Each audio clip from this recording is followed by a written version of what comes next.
একটা ঝাল ঝাল মিষ্টি মিষ্টি ভর্তার রেসিপি নিয়ে এলাম। যারা ঝাল খেতে পছন্দ করেন তারা ঝাল দিয়ে এটা বানাতে পারেন, আর যারা ঝাল একটু কম পছন্দ করেন তারা মরিচের পরিমাণটা একটু কমিয়ে দেবেন। আমি প্রথমে শুকনো লঙ্কা ভেজে সাইড করে রেখেছি, একটু কাঁচা লঙ্কা ভেজে নিলাম। এরপরে এখানে দেখতে পাচ্ছেন রসুন এবং পেঁয়াজ আমি ভেজে নিচ্ছি। এগুলোকে প্রথমে পাটায় বেটে নেব। এটা একটা মিষ্টি মিষ্টি ঝাল ঝাল ভর্তা হবে। আমি শতভাগ নিশ্চিত করতে পারি এই ভর্তাটা পাতে থাকলে সাদা ভাতের সাথে অন্য কোনো তরকারির প্রয়োজন নেই, মানে যারা ভর্তা পছন্দ করেন। পেঁয়াজ রসুনগুলোকে ভালো করে ভেজে নিচ্ছি। দেখতে পেয়েছেন দুটো লঙ্কায় আমি তুলে ফেলেছি। এবার তেলের মধ্যে একটুখানি কালো জিরে ফোড়ন দিয়ে দিলাম। আমি এখানে সয়াবিন তেল ব্যবহার করছি, সরিষার তেল ব্যবহার করলে আরও ভালো। কারি পাতার ফোড়ন দিয়ে দিলাম। এরপর এটাকে আলতো করে নেড়ে নিচ্ছি। এই যে এখন আমি এখানে ডুমো করে কাটা মিষ্টি কুমড়া ভেজে নেব।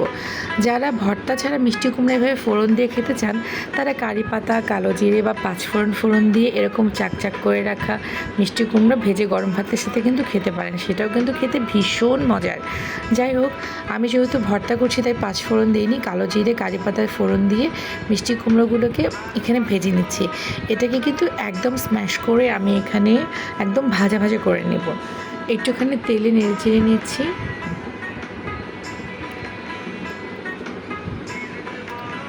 এখানে প্রয়োজন মতো একটু লবণ দিয়ে দিচ্ছি। লবণ দিয়ে মেখে চেখে এটাকে একটু ঢেকে দিব সেদ্ধ হওয়ার জন্য। এই ভর্তাটা ট্রাস্ট মি, বানিয়ে খেয়ে দেখবেন, এটা এত বেশি মজার। আমার যেমন এটা দিয়েই আজকে ভাত খাওয়া হয়ে গেছে। আমি অন্য কোনো তরকারি পাতেই নিইনি, আমার এত ভালো লেগেছে। আমি অনেক ঝালও দিয়েছি, প্রচুর ঝাল হয়েছে এবং পাশাপাশি মিষ্টিও হয়েছে। মিষ্টি কুমড়াটাকে ভেজে নিচ্ছি। ভেজে নিয়ে এটাকে কিছুক্ষণের জন্য ঢেকে দিব নরম হওয়ার জন্য।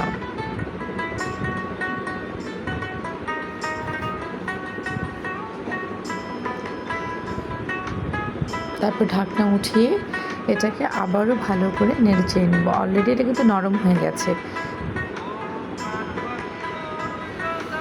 তারপরে আমি এটাকে আর একটু নেড়ে চেড়ে আর একটু ঢেকে দিব ভালো করে সুসিদ্ধ হওয়ার জন্য। দেখেন মিষ্টি কুমড়াগুলো ট্রান্সপারেন্ট হয়ে গেছে অনেকটা, এবং দেখেন ভেঙে যাচ্ছে। এটাকে ভালো করে ভেঙে নিয়ে একদম মিশিয়ে নিতে হবে, মানে বোঝাতে চাইছি মিহি করে নিতে হবে। স্ম্যাশার থাকলে এই পর্যায়ে স্ম্যাশ করে নিতে পারেন। আমি অবশ্যই এটাকে ভেঙে নিয়েছি। এই যে দেখেন একদম থকথকে হয়ে গেছে, জিনিসটা ভর্তা হয়ে গেছে। আমি এখানে আরেকটু স্বাদ মতো লবণ দিয়ে নিয়েছি এবং এখানে কিন্তু খানিকটা চিনিও যোগ করেছি। মিষ্টি কুমড়োর তরকারিতে একটুখানি চিনি যোগ করলে এটা স্বাদ বেড়ে বহুগুণ হয়ে যায়। অল্প একটু চিনি অ্যাড করেছি। দেখতেই পাচ্ছেন একটা মাখো মাখো ব্যাপার হয়েছে এবং এটা একদম মিহি হয়েছে এবং ফ্রাই প্যানের গা থেকে এটা ছেড়ে আসবে। ভালো করে এটা ভেজে নিতে হবে। এই যে মিষ্টি কুমড়া থেকেও খানিকটা পানি ছেড়েছে, সেটাও আমরা শুকিয়ে নিব এবং একদম ভাজা ভাজা করে নেব ফ্রাই প্যানে। এটা অলমোস্ট ডান।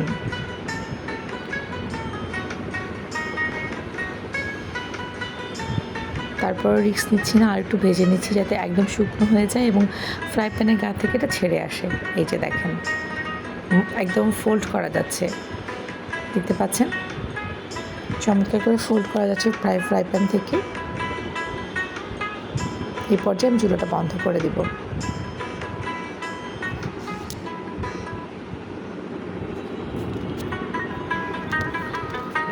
একটু সময় নিয়ে ভাজছি যাতে খেতে অনেক মজা হয়। যে কোনো কাজ একটু শ্রম দিয়ে করলে সেটার রেজাল্ট ভালো আসে।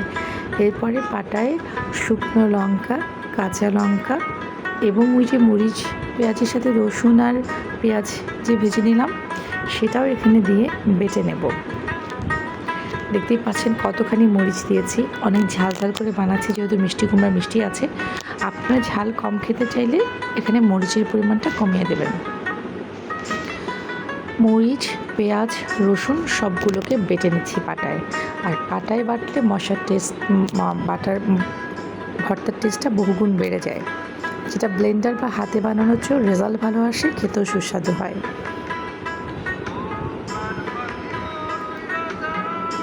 আমার তো মনে হয় এই ভর্তা দিয়েই ভাত সাবার করা যাবে। মিষ্টি কুমড়া না মাখিয়ে এই যে ভর্তাটা করেছি, রসুন, মরিচ, পেঁয়াজ এটা দিয়েও কিন্তু ভর্তা হিসেবে চালিয়ে দেওয়া যায়, তাই না? মরিচ ভর্তা তো এভাবেই করি আমরা, রসুন মরিচের। যাই হোক, দেখতেই পাচ্ছেন মিহি করে ভর্তা করা হচ্ছে।